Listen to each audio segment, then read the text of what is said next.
ನಮಸ್ಕಾರ. ನಾವು Srirama S H ಜಿಯ ರೆಗ್ಯುಲರ್ ಮೀಟಿಂಗ್ ಮಾಡ್ತಾ ಇದ್ವಿ. ಇಲ್ಲಿ ಅಟೆಂಡೆನ್ಸನ್ನು ನಾವು ಎಂಟ್ರಿ ಮಾಡಿದ್ವಿ. ಹಾಗೆ ಮೆಂಬರ್ ಟ್ರಾನ್ಸಾಕ್ಷನಲ್ಲಿ ಕಂಪಲ್ಸರಿ ಸೇವಿಂಗ್, ಲೋನ್ ರಿಪೇಮೆಂಟ್ನ ನಾವು ಈಗಾಗಲೇ ಎಂಟ್ರಿ ಮಾಡಿದ್ವಿ. ಈಗ ಅದರ್ ರಿಸಿಪ್ಟ್ಸ್, ಅದರ್ ಪೇಮೆಂಟನ್ನು ನೋಡೋಣ. ಅದರ್ ರಿಸಿಪ್ಟ್ಸ್ ಅಂದರೆ ಸದಸ್ಯರಿಂದ ಸಂಘಕ್ಕೆ ಯಾವುದಾದ್ರೂ ರಿಸಿಪ್ಟ್ ಆದರೆ ಅಥವಾ ಪಾವತಿ ಆದರೆ ಅದನ್ನು ನಾವಿಲ್ಲಿ ಎಂಟ್ರಿ ಮಾಡಬೇಕು. ಮೂರು ಚುಕ್ಕೆ ಮೇಲೆ ಕ್ಲಿಕ್ ಮಾಡಿ ಆ್ಯಡ್ ರಿಸಿಪ್ಟಲ್ಲಿ ನಾವು ಇಲ್ಲಿ ಸದಸ್ಯರ ಹೆಸರನ್ನು ಕಾಣ್ತೀವಿ. ಹಾಗೆ ರಿಸಿಪ್ಟ್ ಟೈಪಲ್ಲಿ ಶೇರ್ ಕ್ಯಾಪಿಟಲ್, ಅದರ್ ಸೇವಿಂಗ್ ಈ ಥರ ಇದೆ.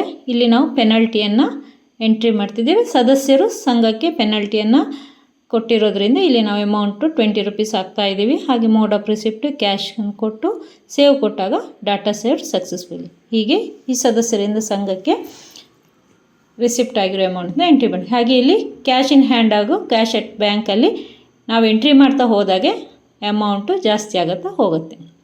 ಹಾಗೆ ನಂತರದ ಆಪ್ಷನು ಪೇಮೆಂಟ್. ಸದಸ್ಯರಿಗೆ ಯಾವುದಾದ್ರೂ ಪೇಮೆಂಟ್ ಆಗಿದ್ದರೆ ನಾವಲ್ಲಿ ಇದನ್ನು ಎಂಟ್ರಿ ಮಾಡಬೇಕು. ಈಗ ಅದರ ಮೂರು ಚುಕ್ಕೆ ಮೇಲೆ ಕ್ಲಿಕ್ ಮಾಡಿ ಆ್ಯಡ್ ಪೇಮೆಂಟ್. ಇಲ್ಲಿ ಸದಸ್ಯರ ಹೆಸರನ್ನು ನಾವು ಸೆಲೆಕ್ಟ್ ಮಾಡಬೇಕು.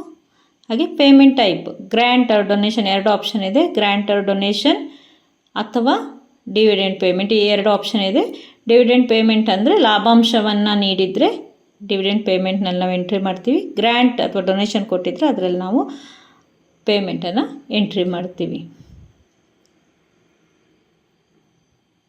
ಸೊ ಈ ರೀತಿ ನಾವು ರಿಸಿಪ್ಟ್ ಪೇಮೆಂಟನ್ನು ಎಂಟ್ರಿ ಮಾಡ್ತೀವಿ. ಹಾಗೆ ನೆಕ್ಸ್ಟ್ ಲೋನ್ ರಿಕ್ವೆಸ್ಟ್ ಮೇಲೆ ಕ್ಲಿಕ್ ಮಾಡಿದಾಗ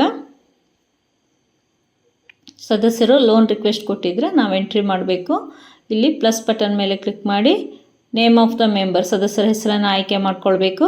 ಪ್ರಪೋಸ್ಡ್ ಅಮೌಂಟ್ ಎಷ್ಟು ಅಮೌಂಟಿಗೆ ಅವರು ಪ್ರಪೋಸಲ್ ಕೊಟ್ಟಿರ್ತಾರೆ ಆ ಅಮೌಂಟನ್ನು ಎಂಟ್ರಿ ಮಾಡಬೇಕು. ಲೋನ್ ಪೀರಿಯಡ್ ಎಷ್ಟು ತಿಂಗಳಿಗೆ ಎಷ್ಟು ವರ್ಷಕ್ಕೆ ಲೋನು ಪೀರಿಯಡ್ ಇದೆ ಅದನ್ನು ಎಂಟ್ರಿ ಮಾಡಬೇಕು. ಹಾಗೆ ಕ್ಯಾಟಗರಿ ಕನ್ಸಂಪ್ಷನ್ಸ್ ಪರ್ಪಸ್ ಯಾವ ಉದ್ದೇಶಕ್ಕೆ ಲೋನ್ ತಗೋತಿದ್ದಾರೆ ಅದನ್ನ ಆಯ್ಕೆ ಮಾಡಬೇಕು. ರಿಕ್ವೆಸ್ಟ್ ವ್ಯಾಲಿಡ್ ಟು ಎಲ್ಲಿವರೆಗೆ ಲೋನು ರಿಕ್ವೆಸ್ಟ್ ವ್ಯಾಲಿಡ್ ಆಗಿರುತ್ತೆ ಆ ದಿನಾಂಕವನ್ನು ನಾವು ಸೆಲೆಕ್ಟ್ ಮಾಡಿ ಸೇವ್ ಕೊಟ್ಟಾಗ ಡಾಟಾ ಸೇವ್ಡ್ ಸಕ್ಸಸ್ಫುಲಿ.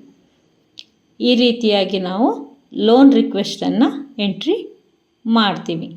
ಇಲ್ಲಿ ನಮಗೆ ಲೋನ್ ರಿಕ್ವೆಸ್ಟ್ ಕಾಣಿಸ್ತಾ ಇದೆ. ಧನ್ಯವಾದಗಳು.